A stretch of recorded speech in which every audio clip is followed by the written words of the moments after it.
Okay, so today I have got week 3 of my 365 days of art challenge, so if you want to see that, then keep on watching. So the first one that I started with this week was a continue the pattern one. So there was just these pink like diamond shapes on the page, surrounded by like an orange grid, I suppose, like an orange outline. So I started doing that, just kind of trying to get a feel for the different colours, you know, if I wanted to mix a few different colours. Obviously the colours that were there to begin with, I've just said colours so many times, but the colours that were there already obviously weren't all the same, so I thought, well, it's not going to actually matter if they're not exactly the same as the originals.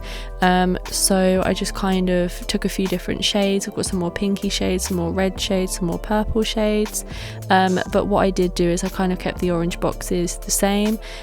Some are a little bit more yellow than others, some are a little bit darker, but I kind of kept them quite similar to how the original was, or what was already there was, and to be fair, coming into this one I thought it was going to be quite difficult, but once I'd actually broken it down and realised that, you know, it is actually basically just a square with an outline, it obviously made it a lot easier for me, but it was also oh my god, can't speak.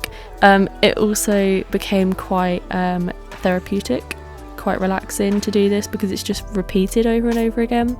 But obviously, you know, I was kind of, as you can see here, doing the grid outline and then doing the squares inside.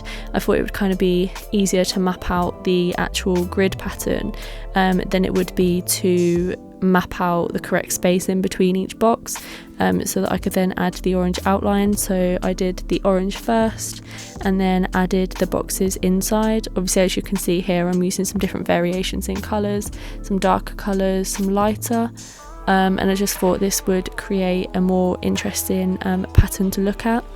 And the boxes did get bigger in some areas, as you can probably see, but I just did this because I thought it would add a bit more variation and, you know, just give it something a little bit more interesting to look at. So yeah, that's basically what I did for that one. So after I'd done that one, I went on to another watercolour one. This one's very similar to the one that I did in the first week of this, which was like continuing the lines down, or filling it with lines.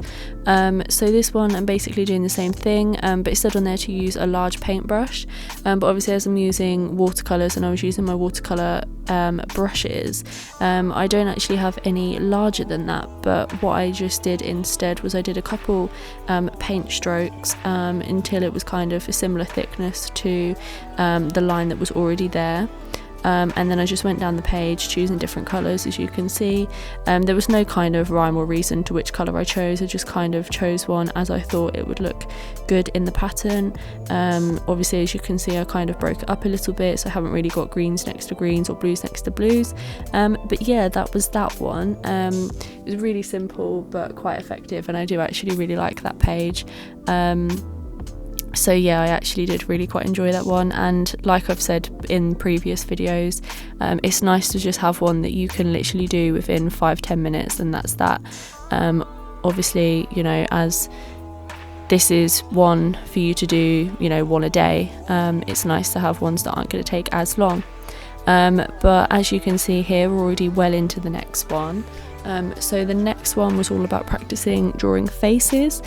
So there was this like blank head and neck, and then just a little grid. And then on the opposite page, I'm not sure if you can see too much, but on the opposite page, it kind of gives a basic idea of where the proportion should be and where each feature should be. So that's the face that I created. It's very similar to the one that's on the other side of the page, but I thought it would be quite good to see if I could almost replicate it. But yeah, that was a very good guide and a very good way of improving how you draw faces. It can definitely help to figure out where each where each part of the face should be, like how the ears should line up with the eyes and that sort of thing. So yeah, I did enjoy doing that one, and again, it didn't really take me too long. It took me about 10 minutes.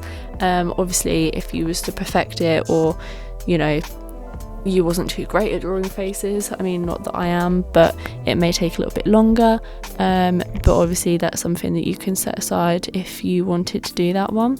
But yeah, it was actually quite helpful trying to follow along with a little bit more of a guide rather than just drawing a face.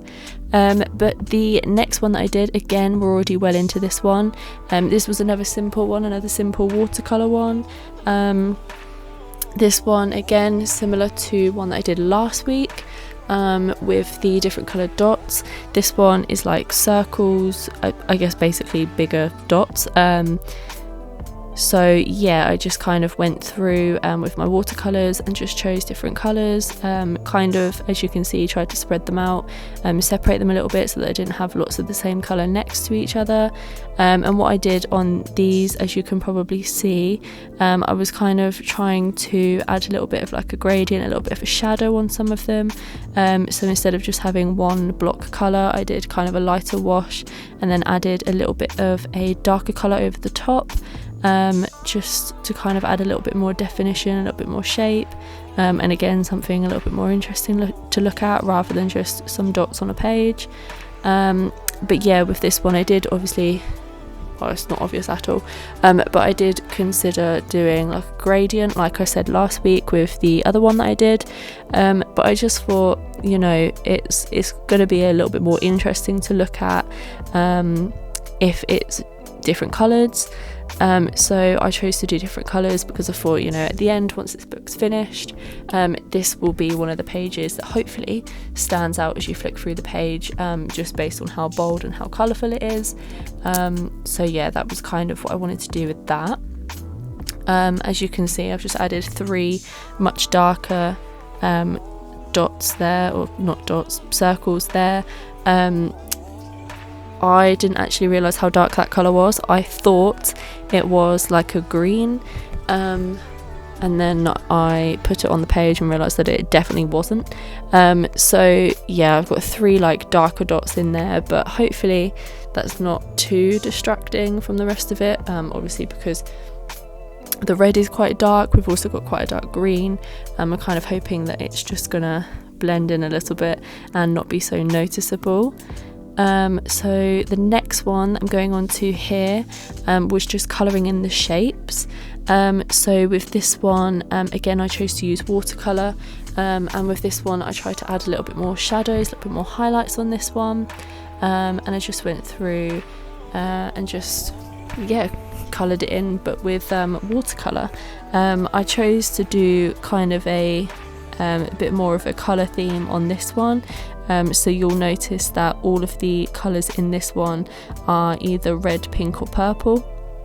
So, you know, all basically part of that red or pink colour family. So yeah, I just thought that would make the piece a little bit more cohesive. But I'm jumping ahead a little bit here, but I actually hated this one.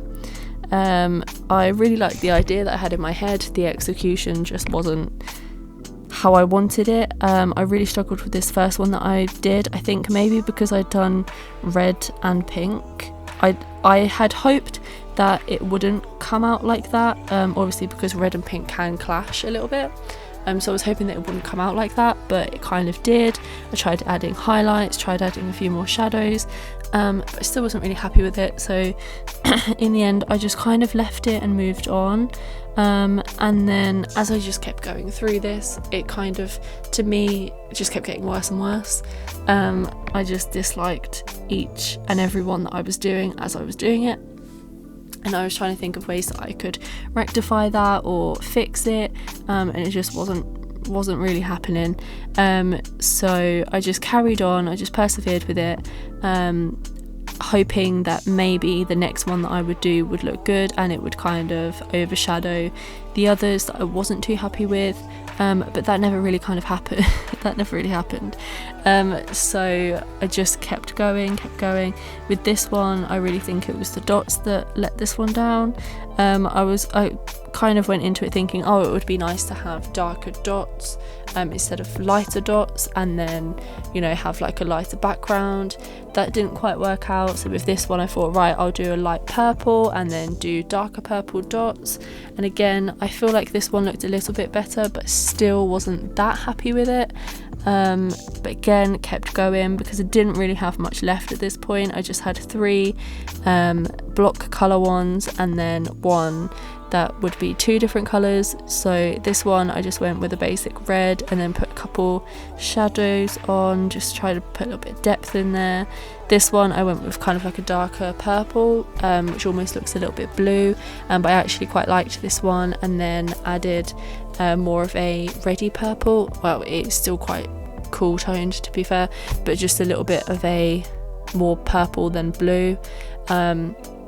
I just kept going and I really disliked it. I also don't think it helped that the outline of these shapes was like a brown kind of colour, like a browny orange, and some of the lighter colours, as you can see, that I chose didn't really cover it too well.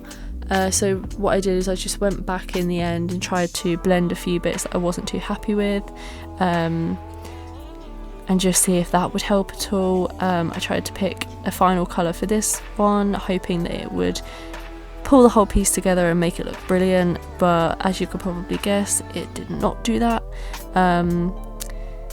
But what I ended up deciding to do was, if you've seen my Christmas card video, I did a Christmas card with some baubles on it, and I outlined the baubles in black pen, but instead of having like a perfect outline, I kind of, as you can see me doing here, the black outline kind of overlapped some of the outlines, and yeah, overlapped each line that I was doing kind of. I mean, I'm really bad at explaining it, as you can tell, but you can see exactly what I'm doing here. I just kind of went round, just overlapping it a little bit so that there was like 3 or 4 outlines on each, and I thought this would distract from the colours and also add a bit of a better outline, because I thought it was definitely the outline that I was having problems with. And after I did this page actually turned into one that I actually really like, and really enjoy looking at. So something as simple as adding a black outline completely changed my outlook on that entirely, because as I said, I absolutely hated it before, but now it has become one of my favourite pages that I have done. So I'm really glad that that was the outcome of that, because it had so much potential. It just went horribly wrong in my opinion, but yeah, I'm really glad that I rectified that.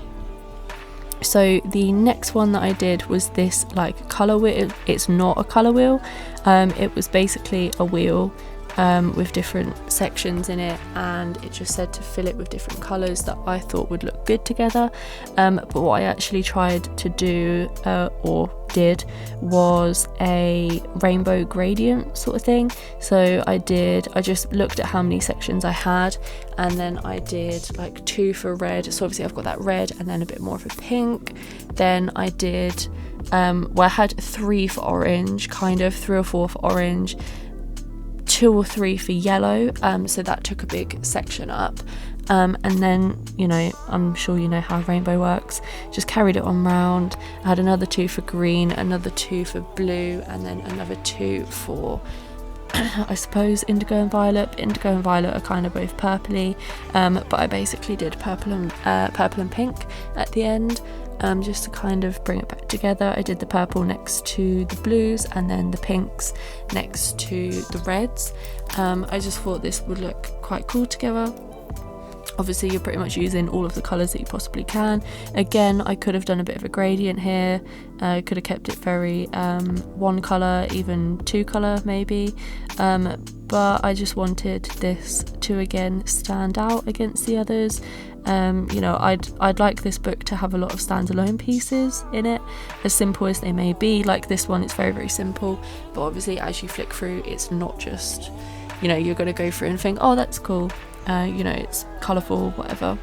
You're not just going to skip over it, and I want even the simplest of ones in this book to stand out even just a little bit. Which brings me on to the next one. So the next one, again, I completed with watercolour, and this one was an activity on pairing colours together.